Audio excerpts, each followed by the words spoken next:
Hello students, आज हम लोग जियो स्टेशनरी एंड पोलर सैटेलाइट के बारे में समझेंगे कि जियो स्टेशनरी सैटेलाइट क्या होता है और उसका वर्किंग एप्लीकेशन क्या होता है और पोलर सैटेलाइट क्या होते हैं और उनका वर्किंग एप्लीकेशन क्या होता है। वैसे तो ये जो वीडियो है वो टोटली थियोरेटिकल है, तो आप चाहे तो इसको बुक से भी पढ़ सकते हैं तो आपको भी बेटर क्लियरिटी हो जाएगी। तो चलिए समझते हैं कि ये कैसे चीज़ें वर्क करती हैं और जियो स्टेशनरी सैटेलाइट क्या होता है। वैसे मैंने आपको पहले भी शायद इसके बारे में कुछ बताया है वीडियो में, अभी हमारे पिछले वीडियोस में, तो आपको और अच्छे से क्लियरिटी हो जाएगी। चलिए स्टार्ट करते हैं, ठीक है। तो बहुत ही सिंपल सा है। सबसे पहली बात कि जियो स्टेशनरी सैटेलाइट क्या होता है, तो उसको समझिए आप। ये हमारा अर्थ है, ठीक है, और इस पे दो लाइंस हमारी होती हैं, एक होता है लैटिट्यूड और एक होता है लॉन्गिट्यूडनल लाइंस, ठीक है। तो लैटिट्यूडनल लाइंस जो होते हैं वो कुछ इस तरीके से इक्वेटोरियल लाइंस पे चलती हैं, ये ऐसे गोल घूमेगा और सारे के सारे लाइंस पैरेलल होती हैं एक दूसरे के, देखिए इस टाइप से, ठीक है। और जो हमारी लॉन्गिट्यूडनल लाइंस होती हैं वो इस टाइप से रहती हैं, इधर से ऐसा करके रहेंगी, ये ऐसे कटिंग करेगी इस टाइप से, ये ऐसा, ये हमारी हो गई लॉन्गिट्यूडनल लाइंस, ठीक है। अभी जो जियो स्टेशनरी सैटेलाइट्स होते हैं, तो हम इसका पहले नोटेशन कर लेते हैं। देखिए ये हमारा ईस्ट हो गया, ये वेस्ट, ये नॉर्थ और ये साउथ। तो जो जियो स्टेशनरी सैटेलाइट होते हैं वो क्या होते हैं, ईस्ट से नॉर्थ की तरफ हमारे चलते हैं। इस तरीके से हमारा अर्थ रोटेट कर रहा है, मतलब समझ लीजिए कि हमारा अर्थ ऐसे, तो ये ऐसे रोटेट कर रहा है इस टाइप से, ये हमारा ऐसे है तो ये इस टाइप से रोटेट कर रहा है, ईस्ट से वेस्ट की तरफ चल रहा है, देखिए इस टाइप से ऐसे रोटेट कर रहे हैं, ठीक है। तो अगर हमारा अर्थ ऐसे रोटेट कर रहा है और हम एक सैटेलाइट है जो उसको ऑर्बिट के बाहर इसी पोजीशन पे ऐसे गोल गोल अगर घुमाते हैं, ठीक है, जैसे इस टाइप से घूम रहा है हमारा अर्थ, तो हमारा सैटेलाइट भी अगर ऐसे गोल गोल घूमे, तो मान लीजिए कि मैं अगर अर्थ के इस पोजीशन पे हूं और मेरा सैटेलाइट भी उसी पोजीशन पे ऐसे गोल गोल घूम रहा है जिस पोजीशन पे मैं घूम रहा हूं, तो वो मुझे कैसा दिखाई देगा। इसका एक्सपीरियंस आपने, अगर आप ट्रेन पे बैठे होंगे या फिर समझ लीजिए व्हीकल में ही आप चल रहे हैं, तो आप समझ लीजिए 60 किलोमीटर पर के हिसाब से चल रहे हैं और आपके सामने एक और व्हीकल है वो भी 60 किलोमीटर पर आवर के हिसाब से चल रहा है, तो उस व्हीकल पे जो पर्सन बैठा है वो आपको कैसा दिखाई देगा, वो आपको एक स्टेशनरी पोजीशन पे दिखाई देगा। आपकी भी सेम वेलोसिटी है, उसकी भी सेम वेलोसिटी है, तो उससे हो क्या रहा है कि वो हमें स्टेशनरी पोजीशन पे दिखाई दे रहा है। सेम कंसेप्ट यहां भी आता है कि अर्थ रोटेट कर रहा है जो कि 24 आवर्स लगा रहा है, ठीक है। अर्थ क्या है, 24 आवर्स लगा रहा है एक रोटेशन कंप्लीट करने में। तो एक ऐसा सैटेलाइट बनाया जाए जिसका स्पीड जो है वो एक राउंड मतलब कंप्लीट कर ले, जैसे 24 आवर्स हो तो वो फिर से एक राउंड अपना कंप्लीट कर ले, मतलब अर्थ के रोटेशन के साथ में अपना राउंड कंप्लीट करे। और जो जियो सैटेलाइट होते हैं वो इक्वेटोरियल लाइंस पे ऐसे गोल गोल घूमते हैं, ठीक है। उसका एक रेंज होता है, करीबन इस टाइप से कुछ रेंज होता है, ठीक है। उस रेंज पे ऐसे गोल गोल वो घूमते हैं। तो 24 आवर्स में जियो स्टेशन सैटेलाइट भी अपना एक कंप्लीट रिवोल्यूशन कर लेते हैं, ठीक है, और हमारा अर्थ भी कर लेता है। तो हम अगर मैं यहाँ पास में मान लीजिए हूं, तो मुझे वो सैटेलाइट जो है वो स्टेशनरी पोजीशन पे दिखाई देगा, इसीलिए उसे बोला जाता है जियो स्टेशनरी, ठीक है। बहुत ही सिंपल सा है, मतलब उस आपका सैटेलाइट की स्पीड तो है बट वो कैसा है, हमें स्टेशनरी पोजीशन पे दिखाई दे रहा है, ठीक है। तो जियो स्टेशन सैटेलाइट की जो हाइट है वो कैसे निकाली जाए, तो बहुत ही सिंपल सा है, केपलर्स का थर्ड लॉ से हम इसको आराम से निकाल सकते हैं।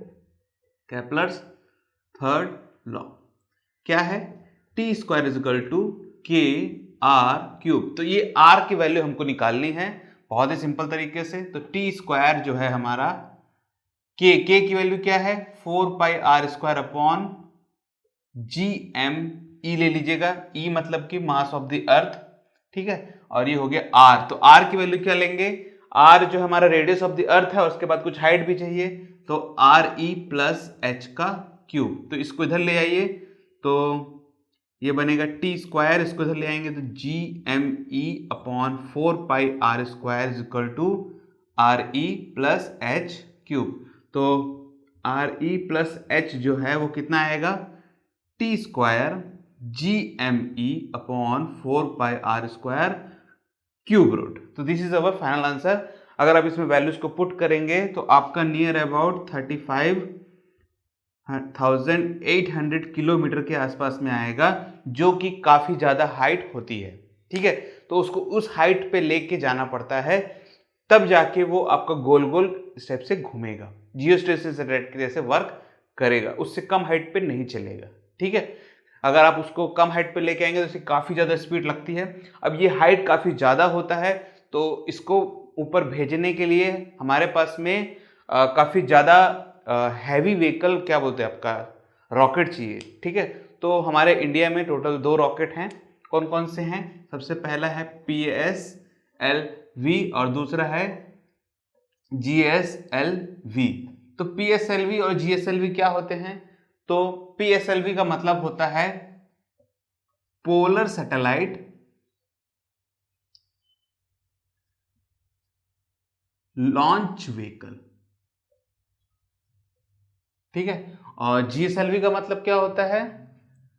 जियो सिंक्रोनस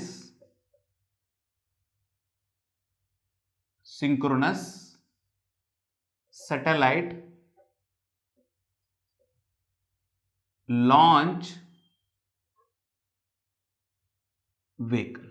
ठीक है, तो ये काफी जियो सिंक्रोनस सैटेलाइट लॉन्च व्हीकल जो है हमारा GSLV जिसको बोलते हैं, वो जो हैवी सैटेलाइट्स होते हैं उनको ऊपर लिफ्ट करने के लिए उसको इस टाइप से बनाया जाता है, वो भी 2 to 3 फेस में रहते हैं।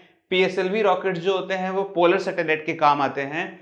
तो जियो स्टेशनरी सैटेलाइट आप क्लियर हो गया होगा। जियो स्टेशनरी सैटेलाइट का जो एप्लीकेशन है वो कहाँ पास यूज होता है उसको समझिए। तो जितने भी टेलीकम्युनिकेशन डिवाइसेस हैं, मान लीजिए कि हमारे घरों में जो टेलीविजन्स चल रहे हैं, तो उनका जो सिग्नल है वो सिग्नल हमें जियो स्टेशन सैटेलाइट से मिलता है। जियो स्टेशन सैटेलाइट आपका बोल सकते हैं वेदर फोरकास्टिंग, और कहाँ पास में तूफान आने वाला है, नहीं आएगा, आपका रेनी सीजन कब आने वाला है, इस टाइम कितनी गर्मी पड़ेगी, इन सभी चीज़ों के बारे में आपको जियो स्टेशन सैटेलाइट काफ़ी ज़्यादा काम आता है। फिर ब्रॉडकास्टिंग के काम तो आता ही है। आपके हैवी इंटरनेट जो चल रहे हैं, जो सिग्नल्स आपके भेजे जा रहे हैं, अभी आजकल सब वायरलेस हो गया है। पुराने टाइम पे आपका वायर के थ्रू होता था, तो वायरलेसली आप देखे होंगे, जैसे यहाँ पास में टावर लगे हुए हैं, तो वो भी एक टाइप का समझ लीजिए डिवाइस है जो एक टावर से दूसरे टावर सिग्नल भेज रहा है, पर इसका एक सेंटर बना हुआ रहता है। जैसे हमारे इंडिया का समझ लीजिए इंटरनेट का जो सेंटर है वो दिल्ली में है, तो दिल्ली से मतलब आपका सारा कम्युनिकेशन हो रहा है।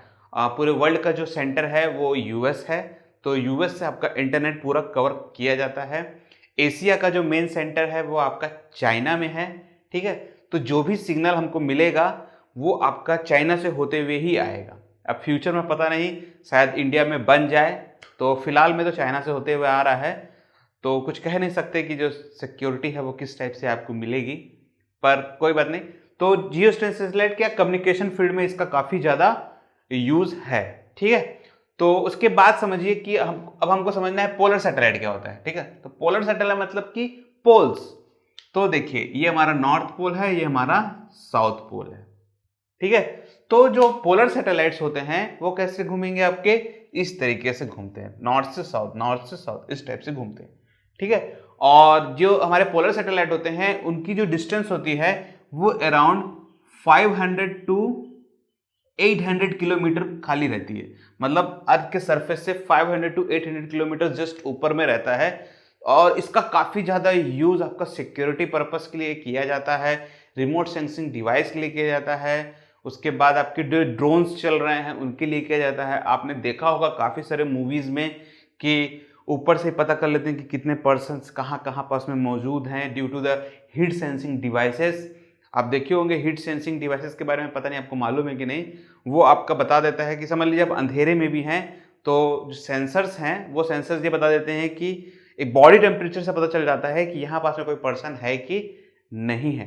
तो ये सारे काफ़ी सारी चीज़ें जो हैं वो आपका पोलर सैटेलाइट जो होते हैं उनसे पता चल जाता है। ठीक है, तो पोलर सैटेलाइट्स आपके इस तरीके से चलते हैं, और ये आपके जो लैटिट्यूड्स हैं उसको, हर लैटिट्यूड को अराउंड 100 मिनट में क्रॉस करता है।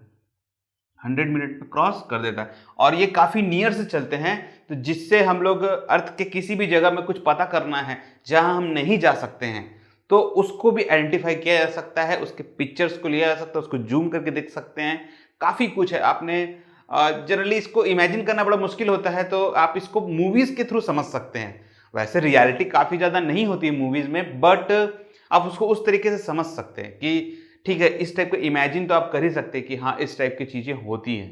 ठीक है, तो पोलर सैटेलाइट का क्या यूज़ है? मेनली आपका रिमोट सेंसिंग चीज़ों को चलाना, इस टाइप से आप सिक्योरिटी पर्पस के लिए खास कर इसका यूज़ किया जाता है। ठीक है, डिफेंस सिस्टम में इसका काफ़ी ज़्यादा यूज़ होता है। ठीक है, तो आई होप ये आपको geostationary satellite and polar satellite के बारे में मालूम चल गया होगा कि क्या होता है। कोई डाउट आए तो कमेंट सेक्शन में पूछेगा, उसके ऊपर और डिस्कशन हम लोग करेंगे। टोटली ये थ्योरेटिकल पार्ट है, तो आपको बस दो चीज़ों को समझना है कि जियोस्टेशनरी सैटेलाइट क्या होता है। जियोस्टेशनरी सैटेलाइट वो सैटेलाइट होता है जो अर्थ के रोटेशन के साथ में घूमता है, और जो अर्थ की स्पीड होगी इस टाइप से घूमेगा वो, वही आपका एक रोटेशन बस कंप्लीट होना चाहिए, सिंगल रोटेशन 24 आवर्स में, जो कि अर्थ भी करता है।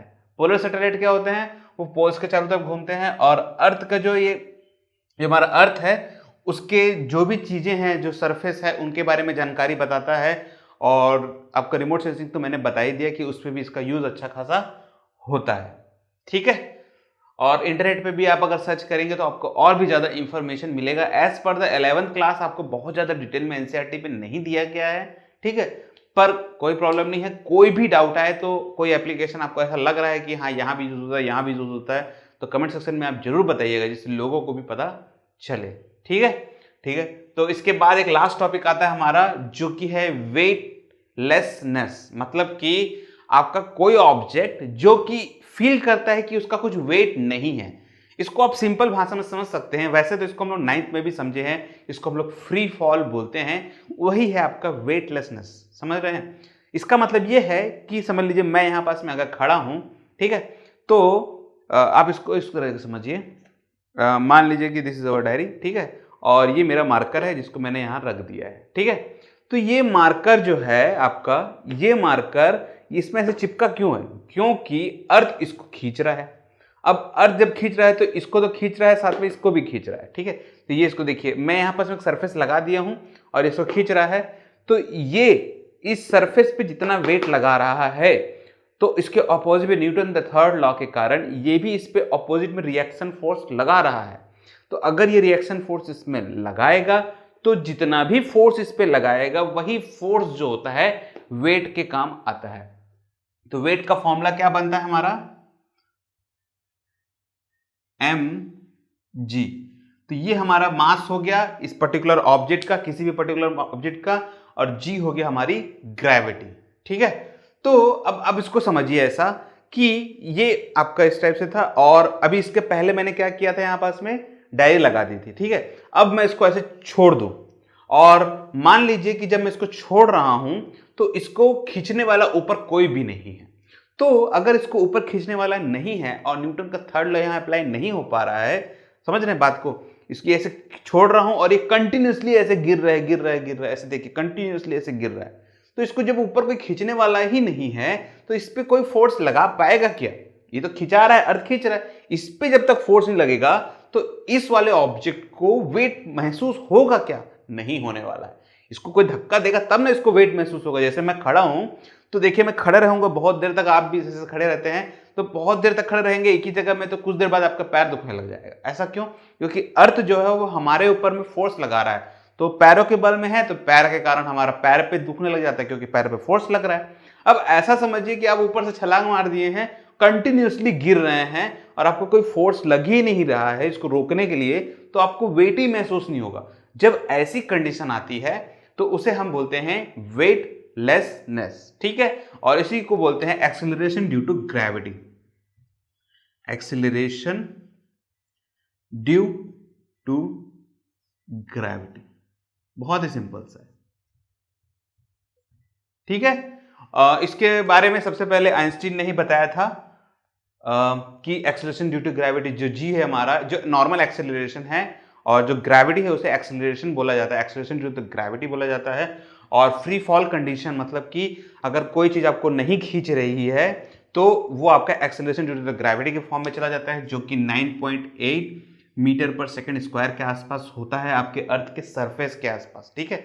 और जैसे जैसे आप ऊपर जाते जाएंगे, तो इसके बारे में हम लोग पढ़ चुके हैं, जैसे जैसे सरफेस के ऊपर जाते जाएंगे वैसे वैसे आपकी जो जी की वैल्यू है वो कम होती जाती है, पर आपको इन्फिनिटी पोजीशन पे जी की वैल्यू 0 मिलेगी, पर ऐसा इन्फिनिटी पोजीशन तो है ही नहीं, तो आप ऐसा नहीं बोल सकते हैं। क्योंकि देखिए काफी लोगों के मन में ये सवाल आता है, मेरे मन में भी ये सवाल आया था कि ठीक है सर 9.8 आपका सरफेस पे है, तो कितना ऊपर जाएं, एक पर्टिकुलर वैल्यू बताइए सर कि इतना ऊपर जाएंगे तो हमारी जी की वैल्यू 0 हो जाएगी।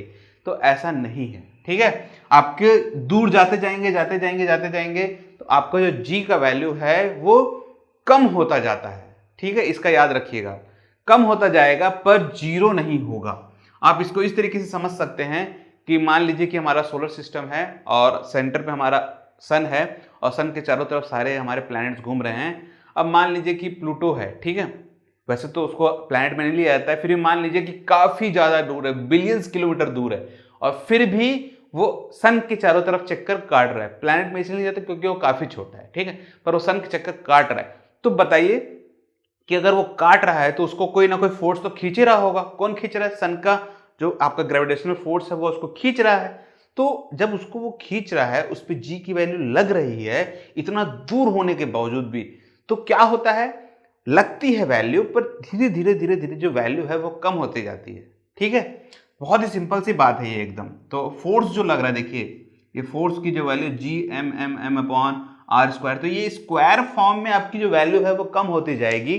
जैसे जैसे डिस्टेंस बढ़ते जाएगा वैसे वैसे ये फोर्स की जो वैल्यू है वो क्या होगी, कम होती जाएगी स्क्वायर के फॉर्म में। पर इन्फिनिटी जैसा कोई डिस्टेंस तो हम जानते ही नहीं है, तो ये वैल्यू भी आपकी 0 नहीं हो पाएगी, ठीक है।